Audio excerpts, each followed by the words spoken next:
Coming up, today's show is packed with fantasy, comics, and power-punching MMA fighters. I'm Aaliyah Chavez. Stay tuned for these interviews with Indian Country Today.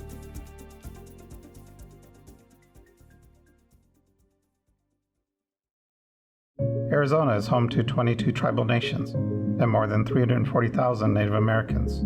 Arizona State University builds on more than 6 decades of working and partnering with tribal nations and communities. Many of our Native faculty incorporate Indigenous knowledge systems in seeking solutions through a process of community engagement that respects and honors traditional ways of thinking. Together, we are creating community solutions leading to a more equitable future.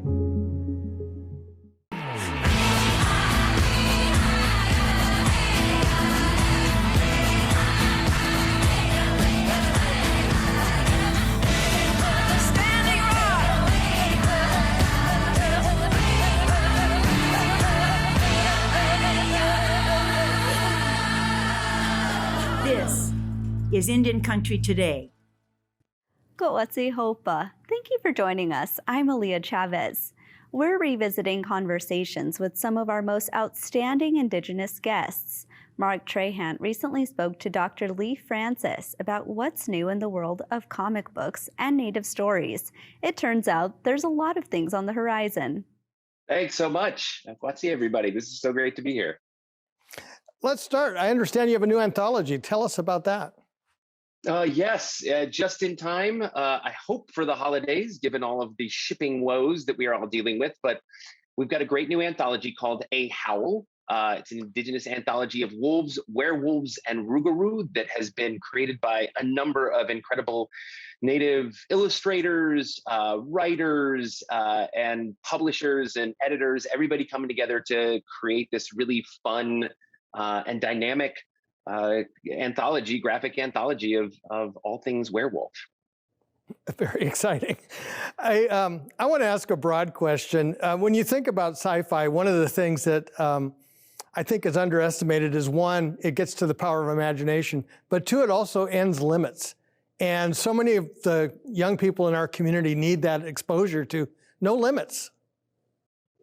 I think that's the biggest thing. When I first founded the company, that was, I mean, it's still our mantra, to unleash the Indigenous imagination. I think historically, a lot of people don't recognize, I mean, we had our land taken, we had our language taken, but I think more insidiously was that we had our imagination taken, right? We were confined and we were contained. And so this idea of, for our young folks, for our communities, to see that they can be anything, accomplish anything, to show them heroes from their own histories and heroes from these great futures, right? That they are space rangers or superheroes or, you know, anything they can be, anything they can be and imagine. Because I think once we spark that, and I think that's the job of comics, books, and fiction and illustration and art, if we can spark that in our young people and our communities, then we're able to accomplish anything. Right? We're not bound by this historical trap, right? That Native people only exist in the past, that we already know we're a people of a future because we can see it, we can imagine it, and we can be it. Well, in fact, even the historical trap is sometimes just misnomer, because with a 10,000-year history plus, the next 10,000 years are just going to be as interesting. Right. And we've been here, right? That's the whole part, is that we are in the middle of the story. And I think that's so keen on the way in which, when we approach comics specifically, is that this is still just the middle of the story.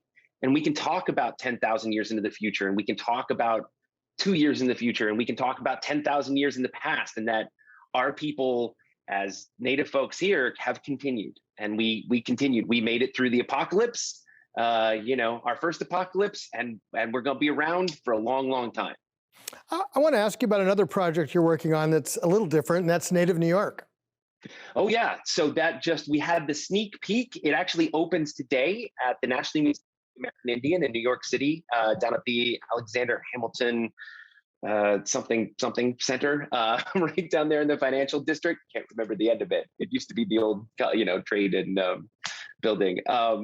Had the chance this weekend to go see it, worked with the NMAI team and a number of incredible New York Native Indigenous consultants to bring in some comic book and some comic book illustrations. So we'll show you Alvitre, Aragon Starr, Michael Chiasi, Dale DeForest, Maria Lopez all contributed, and we all have little sections in the exhibit that help tell the stories of what they're doing with the native New York in a graphic medium, in a sequential graphic medium. I want to ask you a bit about the craft of comic books.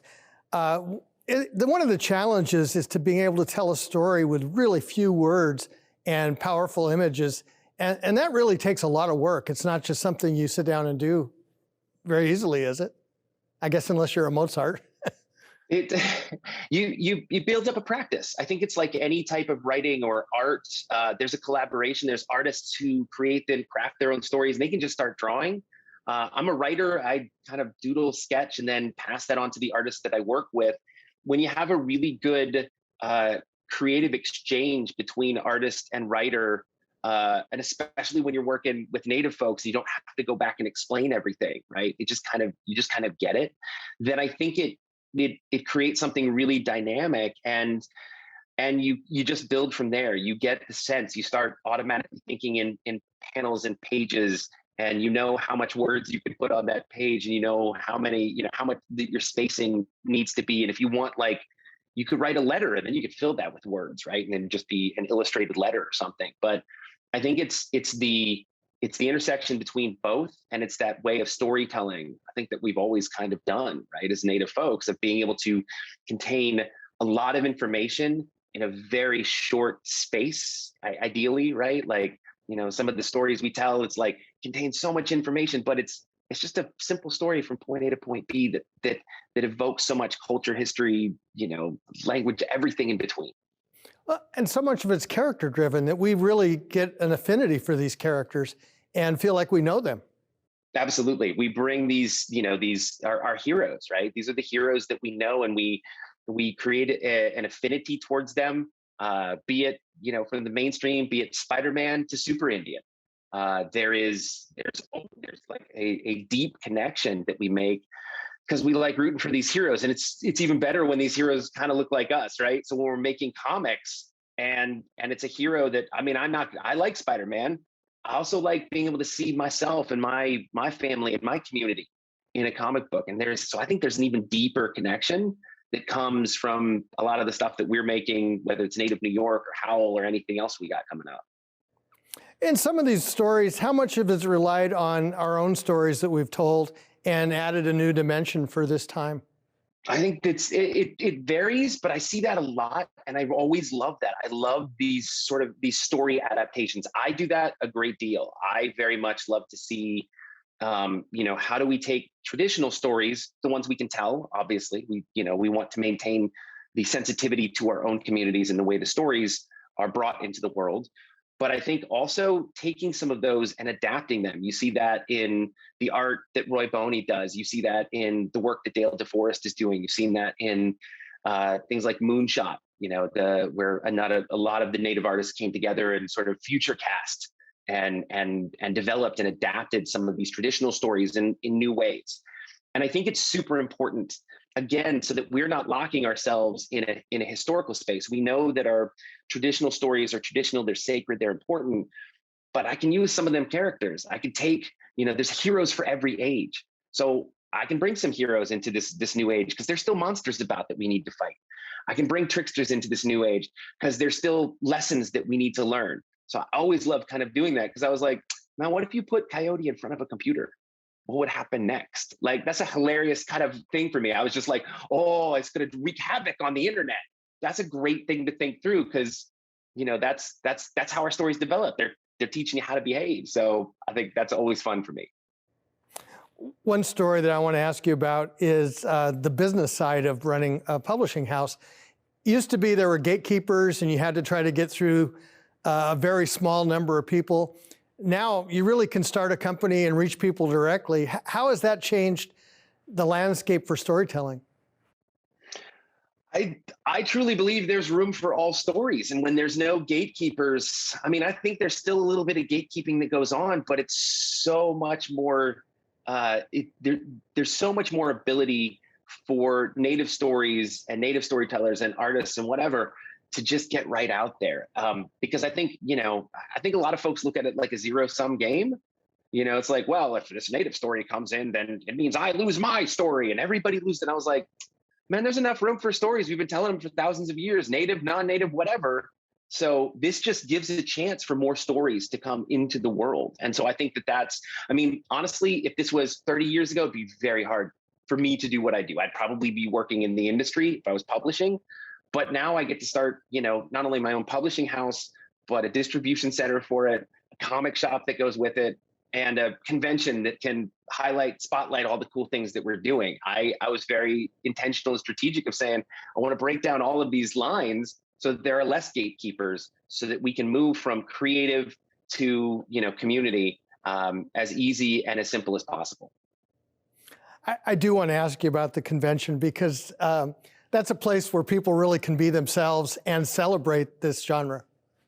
Yeah, 2022, we are in the first talks. I'm very excited. I can't announce anything because we don't really have a whole lot, but we're having I feel much more comfortable than I have for the past, 18, 19, 20 months at this point, of starting to put a timeline on this. Because I know a lot of folks have asked, and it's, and I miss everybody as well. And people are like, is it coming? And I was like, we're almost there, everybody. We're going to get really close. And I think we can finally start navigating these new waters and bring a really great event back so that we can all get to hang out. It's kind of why I founded it in the first place. People always ask the origin. It was like, why'd you start it? And I was like, so native folks would have a great place.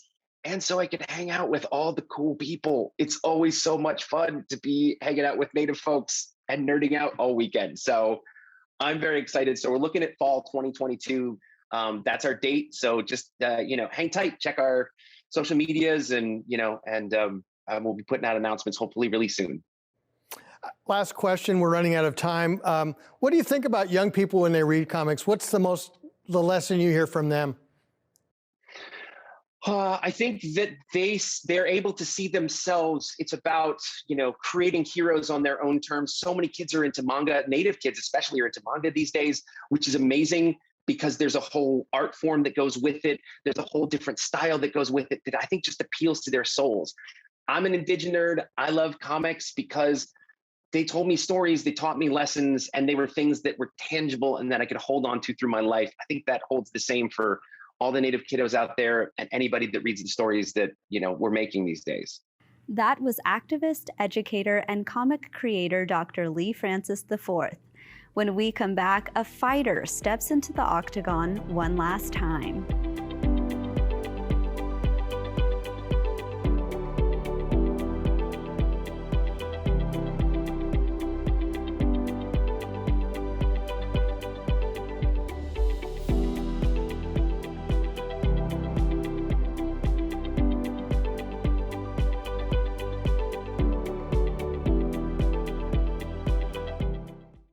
Choctaw citizen Shannon Rich stepped into the cage for his last time and won his retirement fight.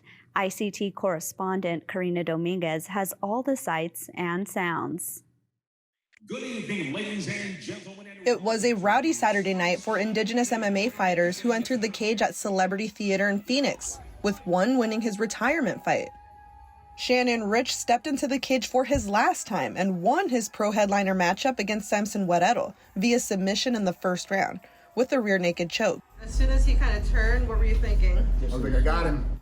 Rough Puff and Rumble attendees witnessed 2 knockouts, 1 technical knockout, and 7 fights that went the distance. Rich had a couple of scares that made him believe his retirement fight might not take place last weekend. First, his initial opponent, Aaron Brink, dropped out of the fight days before it was set to take place. Then his new opponent, Guerrero, struggled to turn in the proper medical documents in a timely manner. At the weigh-in at Golden Margarita on Friday, Rich was getting nervous. If he gets them turned in, we have a 50-50 chance that we're going to fight. Fortunately for Rich, it was the happy ending he was hoping for. He had a huge turnout from his hometown, Coolidge, Arizona. I'm 51 years old, making my last fight in front of my hometown and for a native promotion. This is a dream come true. Rich had his first fight in 1991 when it was still called No Holds Barred. I would go across the border to Nogales, so we'd fight in Plaza de Toros, and they would have the chicken fights, the dog fights, then the people would fight. He was the first Native American world champion MMA fighter. I fought in New Mexico, and it was for a Native promotion, and they had the first Native American championships for mixed martial arts. And I won, and I went through the tournament and won 3 fights in a row in one night, and I got the belt. Now that he's tapping out after 237 professional fights, the most out of any MMA fighter, he'll be exploring acting full-time. I got my SAG card, so now I'm a actor, stuntman. He has a movie coming out with Mickey Rourke and Michael J. White in January called The Commando, and another coming out with Bruce Willis. Just because you're from a small town doesn't mean you are small town. You can do anything you want to do. Dream big, because dreams come true. On Saturday, Darren Martinez from Gila River won his amateur title 265-pound matchup against George Soapy, who's Samoa from Oahu. I've talked about this, coming and fighting, under a big card and just pursuing it. Martinez won the Indigenous title fight, taking home a bout with the Man in the Maze engraved on it, and is looking forward to sharing his next steps. I'm excited for everyone to know, and I'm excited to reach a new level. And all the Red boys and the Red girls of Gila River, this is for you. I just want to be a positive role model and keep doing this to keep you alive. Rough Nation is a mixed martial arts league in Arizona, and owners Joao Lopez, Adrian Romo, and Anthony Lasso are from the Tohono O'odham Nation and take great pride in their culture. But most of all, the values of being O'odham, we carry them into our business as far as respecting everything and everybody. Our hymdog is called Our Ways. Some of that is spilled into our company too. Building relationships of, again, respect. And it's tough to do that in this business, Rough, Puff, and Rumble was a first of its kind event, merging a cannabis expo with MMA pay-per-view fights. Lopez encourages therapeutic-driven approaches to healthcare because his grandmother was a sobadora and used it as a medicine, soaking it in alcohol and applying it topically to clients she would massage. Rough Nation has grown and is growing, and it's multiplying with audience, with fans, with fighters. We can't keep up with fighters no more. After the fights, many celebrated at the Golden Margarita, including UFC fighter Nate Diaz, who showed support for Rich and the other Rough Nation fighters. Rough Nation is offering access to the Rough, Puff, and Rumble replay. In Phoenix, Karina Dominguez, reporting for ICT. Up next, a conversation with Cowlitz comedian and writer Joey Clift.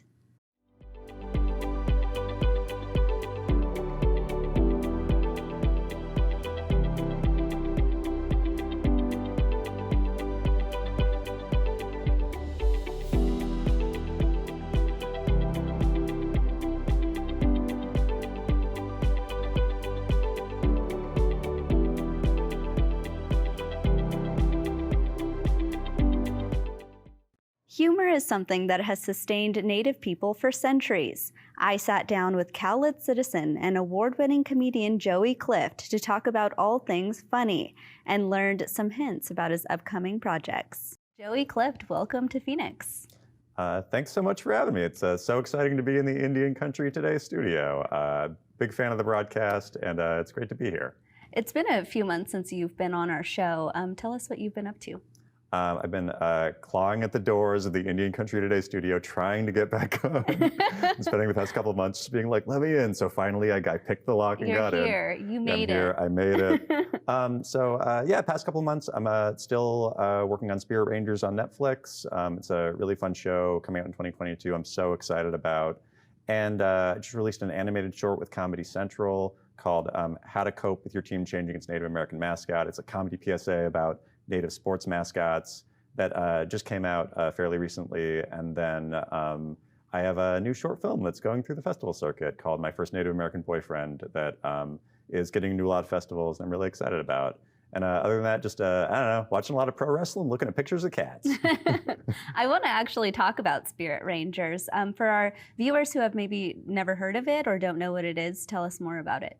So Spirit Rangers is a fantasy adventure series about a Native family that works in and around a fictional national park in Chumash territory, Southern California. And it was created by the genius Shumash TV writer Carissa Valencia, executive produced by Chris Nee, who created Doc McStuffins and a ton of other shows. And it's such a fun experience. It's the first ever animated series in the history of US animation, created by a Native person with an all-Native writer's room, Native actors, Native characters. And it's just a really special show that like I'm so excited to be working on for Netflix, and I can't wait for the world to see it. Oh, I'm very excited. I know that the world of Native cartoon characters has been on the rise, of course, with examples like Spirit Rangers and Molly of Denali, which all of my nieces and nephews love to watch. So hopefully they can add that to their list of cartoon characters that reflect who they are. Yeah, it is wild that it's taken this long to get good Native cartoon characters on TV. But I don't know, like I definitely like to think that we're, with all this stuff, kind of standing on the shoulders of giants. Molly Denali is such a great show. All of the writers on that show are so nice, and they're doing such great work. And you know, like I definitely hope that Spirit Rangers can be, you know, like another show that hits that high bar of, you know, the quality of shows like that. And what is your role on Spirit Rangers exactly? I'm a staff writer / consulting producer. So I pitch episode ideas, write episodes. I also, you know, give notes on, you know, various aspects of the production. The Sky Cedar family, which is the family that the show is based around, they're half Shumash and half Cowlitz. The mom is Shumash and the dad is Cowlitz. Cowlitz is my tribe. So a lot of my consulting producer duties involve with, you know, making sure that the Cowlitz representation's good and, you know, doing what I can to make sure that all that's, you know, super cool and something that, you know, we're all going to be excited about. And yeah, it's, I would say that other than that, it's a lot of reaching into kind of Indian country Rolodexes and thinking about, you know, good people that would be good fits for different positions. And, you know, I would say just like helping, like a lot of the show, because it's the first TV show for the kids animated space by natives, written by natives, et cetera. We have a lot of conversations in the room about, you know, like what we kind of want to say about the Native experience. And I feel like a lot of my role as a consulting producer is just to, you know, have those conversations and it's such a great experience. Yeah, and so needed. I mean, you brought this up earlier, but it's taken such a long time for TV shows like this to happen. But it sounds like hearing you talk, you also want to make sure that it's done right. Yeah, it's something that the show's creator and showrunner, Carissa Valencia, talks about a lot. Is you know, it's we want to create the show that we wish existed when we were growing up. And, you know, I think that growing up, we definitely saw a lot of the, I would say, like, not great Native representation on TV. And, you know, we're doing everything that we can to create a show that we can be proud of and that we hope that, you know, the next generation of, you know, Native kids and Native adults and also non-Native folks can, like, watch and appreciate as just, you know, a good kids show that, like, does things kind of the right way, I would say.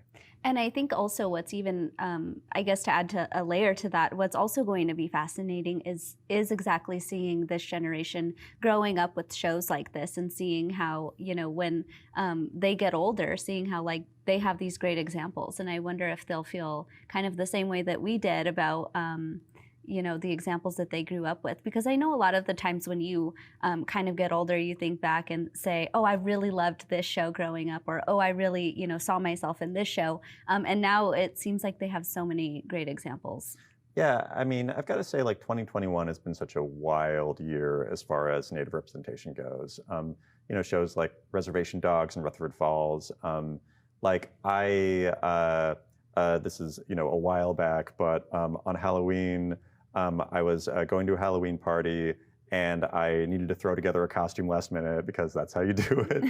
And I looked in my closet and saw that I had like a beat up flannel, like a backwards NTVS Originals cap, and like a Reservation Dogs bandana. And I was like, oh, I could be Willie Jack from Reservation Dogs. So I wore that to the party. And while I was driving to the party, I realized, oh, it's so cool that like there are contemporary Native characters on TV now that I can dress as, you know, putting together a last minute costume for a Halloween party. And that's something that just, I feel, didn't exist up until literally this year. And yeah, that's something that like I hope continues. Like I saw a lot of people dressing up like Regan from Rutherford Falls for Halloween. That was really cool to see. And I definitely hope that, the Spirit Rangers characters are in the pantheon of, cool costumes that people can be proud of to dress as for Halloween. Yeah, and that's such a good point. I feel like everyone has a Willie Jack outfit in their closets right now. Oh yeah, it didn't take a lot of work. It was like a flannel that my mom mailed me. It was a backwards cap that I already own. It was the easiest costume to just throw together. Yeah, I could imagine. I actually do want to talk about this boom in representation in this year specifically. I'm really curious. You've worked on a number of projects and you're very connected in the world of Native television writers and producers. What is it like behind the scenes? Is it like a close community, or how often do you all interact with one another? It's an insanely close community. The way that I kind of think about it is, I feel like in kind of like broad Native Hollywood, there's probably like low hundreds of us. And that's a slice of our Indigenous world. Thank you for watching. For all the latest news and updates, visit us anytime at IndianCountryToday.com. I'm Aaliyah Chavez. Sometimes you got to take a stand just because you know you can. Oh, you got to run, you got to run.